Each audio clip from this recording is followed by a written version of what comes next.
Hi, I'm Rob, and in this Gems of War video, I'm going to tell you what's going on next week in the world of Gems of War. Always good to know what's going on, just in case you get surprised by an event you weren't expecting. Anyway, make sure you grab the Blessed Maiden from the Glory Shop if you've not done so already.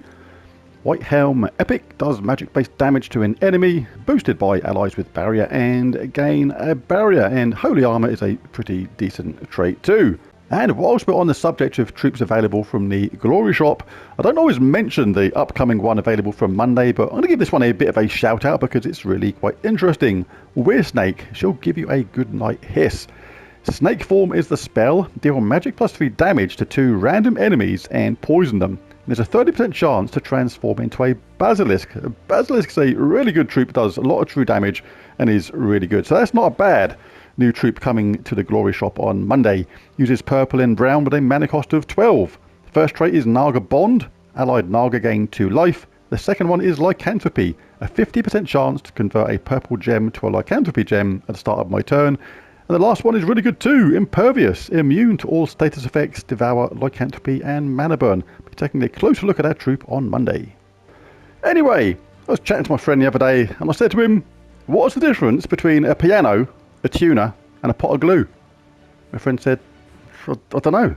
I said, well, you can tune a piano, but you can't piano a tuner. He looked a bit confused. He said, what about the pot of glue? I said, I knew you'd get stuck on that. Oh yeah. Anyway, next week, the campaign is pretty much done unless you've got the more expensive second paid for pass. In that case, just remember to pick up your extra goodies. You don't want to miss out on them. And Monday, it's new Soulforge time. I'll be doing a video popping into the Soulforge, telling you what I think are the best weapons and indeed the best troops to craft from there.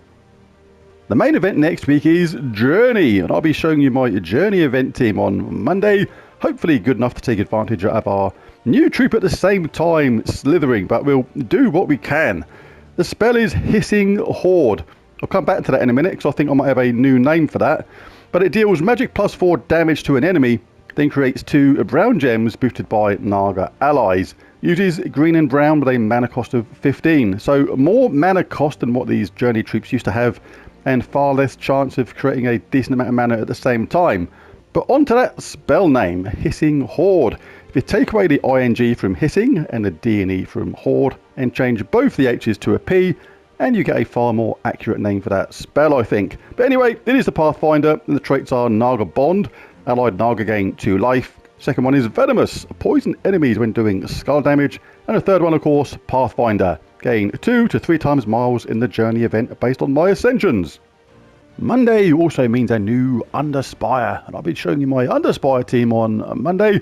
Hopefully a good team to whiz through the Spire as quickly as possible, because as ever, I've hardly touched it again this week and need to do some catching up. Monday also means a new set of epic trials, and Mist of Scales is the next one in order, but I'll take a look at that on Monday, because if it's the same set of troops, then basically the team strategy will be exactly the same as last time, because now all the kingdoms have been covered. So no need to do another epic trials video if that is the case. If that is the case, I'll put the link in the description of the Spire video. But if the troops have been changed, which sometimes does happen, then I will redo the epic trials, showing you a hopefully really good strategy to make it an absolute walk in the park. When you open your event chests, you can only get troops from that kingdom shown. Right now it's White Helm, so opening your event chests at the moment you will only get troops from White Helm. But starting Monday that is going to change to Mist of Scales, and what you can do, you can take advantage of that by changing your kingdom at the moment to Mist of Scales. We'll do that and take a look at the troops which we can possibly get next week. So really good way of picking up some extra troops which you may be missing. Let's go to show all. And basically anybody that's grayed out is a troop which you are missing from Mist of Scales. So have a chance of picking up next week by opening your event chests. But you can take it one stage further. You can change the order to base rarity, and that'll pop the mythics to the top. And there's some good ones here. You got Urieli, Mambasira, Medusa, and Takshaka. Takshaka is absolutely awesome. If you don't have that already, absolutely worth popping open a load of event chests next week. And if you get multiples, it doesn't matter either, because 3 of these is absolutely just superb. It's just ridiculously good. Mainly due to that, create a ×3 wildcard when its turn begins. It can just self-charge really, really fast and does an awesome amount of true damage at the same time. As well as create a big mix of blue and green. So really, really cool troop. And Uri is really good as well for poisoning all enemies on a 4 or 5 gem match. That makes them subject to immediate death by certain troops. So really good, and the other ones aren't too shabby either. Bit low on the damage on that one, bit random, but good for hitting certain types of enemy. And Medusa is actually underrated as well, pretty decent. But yeah, Tak Shaka, absolutely the one to try and look out for next week if you don't have that already. On Tuesday, we have a faction assault in the Dark Pits, so a chance to pop in here, grab some more shards, open them some more portals if you need to get some troops from here still. Get that horde level up if you need to. This is a tricky one, trying to do it with the Delve team. And work that Delve towards level 500. Always good to get these Underworld factions done. Don't ignore it. When you get it done, your renown goes up and it gives you global stats to all your troops in the game. Do not ignore the Underworld. Wednesday means pet rescue time, and Snakelet needs rescuing. Is it a bracelet? Is it a snake? It's neither. It's a Snakelet. Do you see?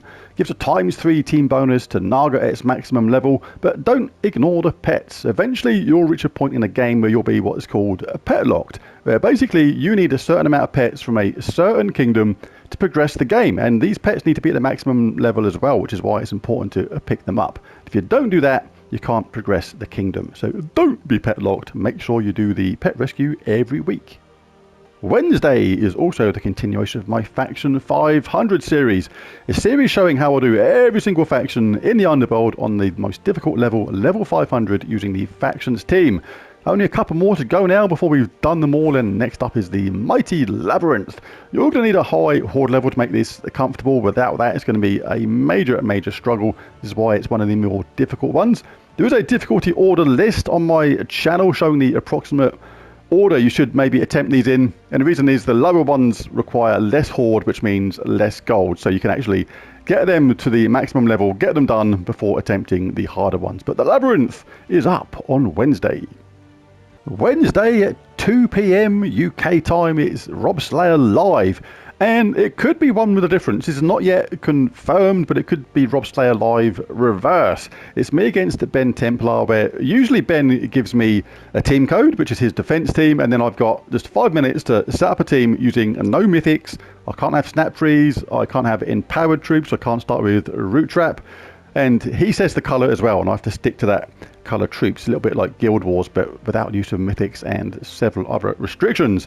But we might be doing Rob Slayer reverse, and what that'll be is basically me picking a defense and Ben being the one to actually try and pick a team to fight against that in just 5 minutes, and then he'll be doing the moves and basically I'll narrate. So basically he'll be telling me the moves he wants to make over the phone or on some other voice chat, and then we'll see what happens from there. So it could be a lot of fun. We might give that one a whirl and see how it goes. Rob Slayer live at 2 PM UK time on Wednesday. Try and be there for that. It's a live stream with me on camera, and it's often a lot of fun, so try and be there. On Thursday, it's class trial time, and Assassin is up. Really good classes. Love this one. But may or may not do a class trial video on Thursday. I'm running a poll at the moment in the community tab on my channel. If you look at that, you can vote for the type of video you want to see on a Thursday. And the reason is there's already going to be at least 2 or 3 teams out for the class trial on the majority of time, so there's no need to actually keep showing a class trial video.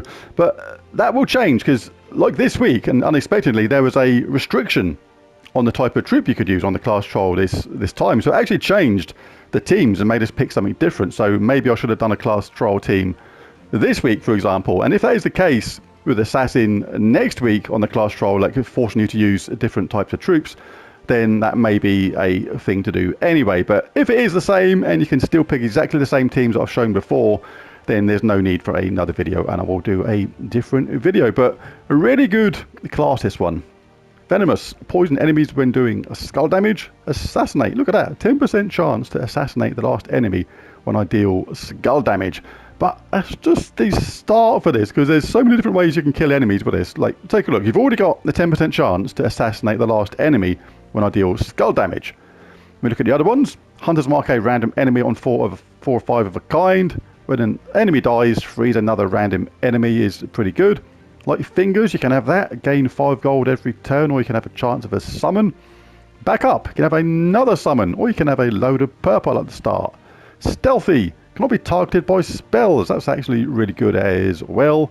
Swift Curse, death mark a random enemy at the start of battle, so you can kill someone on that initial trait at the beginning by that assassinate, and also just have someone die straight away from a death mark. Oops, and it gets even better, because the last one is Rising Shadows. A 7% chance to assassinate the last enemy when another enemy dies. And those things can happen at once. Using that first one, that assassinate, you can have that happen and then have Rising Shadows come in at the same time. You could have Swift Curse come in and still Rising Shadows can activate. You can just get lucky with this class and have enemies die so quickly. It is absolutely insane. So make sure you get Assassin all the way to level 100. It is a really, really good class. On Friday, we have our second faction assault of the week, and this one is in Fell Roost.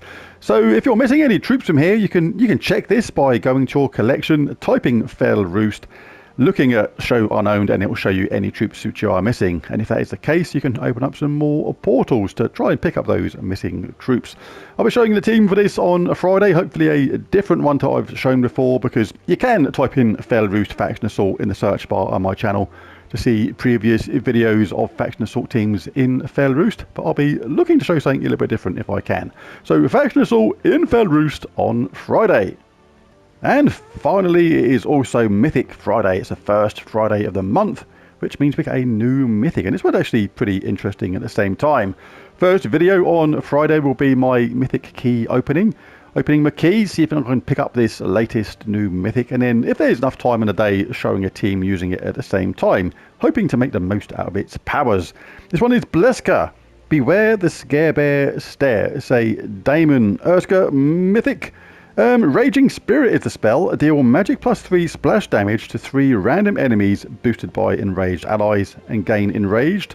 Doesn't sound like a particularly amazing spell on first glance, but things can be deceiving sometimes. Uses green, red and brown with a mana cost of 24. It's the third trait, which is actually pretty interesting on this. The first one is Accursed. All enemies lose 2 random skill points. The second one is Infernal Armor. Reflect 25% of skull damage, which is pretty good. And Gaping Wounds is the interesting third one. Inflict bleed and terror on a random enemy when matching 4 or more gems. So if we can get that in some sort of loopy team that creates lots of 4 matches, you can have the whole team terrorized, the whole enemy terrorized, and have them a chance of just running away in pure, unadulterated terror. So there we go, there's the spoilers next week for PC, mobile, Xbox and PlayStation formats. As ever, those things can change at a moment's notice. They don't usually, but I'm just mentioning it just in case they do. So feel free to share the video amongst other Gems of War players, your guild. Even tell your dog, your cat, your budgies and your badger. All good to me. But thanks for watching, catch you again next time. Bye for now.